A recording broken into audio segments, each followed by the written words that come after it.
నంద్యాలలో తన ఓటు హక్కు వినియోగించుకున్నారు వైసీపీ ఎమ్మెల్యే అభ్యర్థి రవిచంద్ర కిషోర్ రెడ్డి.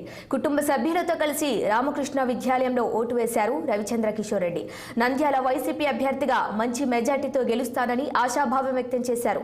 రాష్ట్రంలో వైసీపీ ప్రభుత్వం అధికారంలోకి వస్తుందని ధీమా వ్యక్తం చేశారు. ప్రతి ఒక్కరూ ఓటు వేసి ప్రజాస్వామ్యాన్ని కాపాడాలని ప్రజలకు విజ్ఞప్తి చేశారు.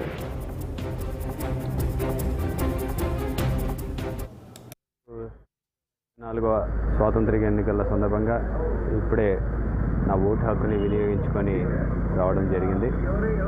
ప్రజాస్వామ్యంలో మనందరి బాధ్యతగా మనందరం కూడా వెళ్ళి ఓటు హక్కు వినియోగించుకోవడం తప్పనిసరి.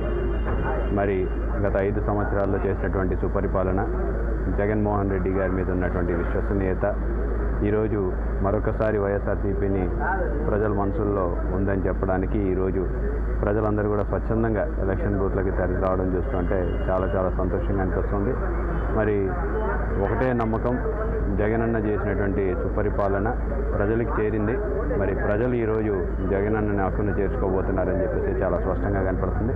మరి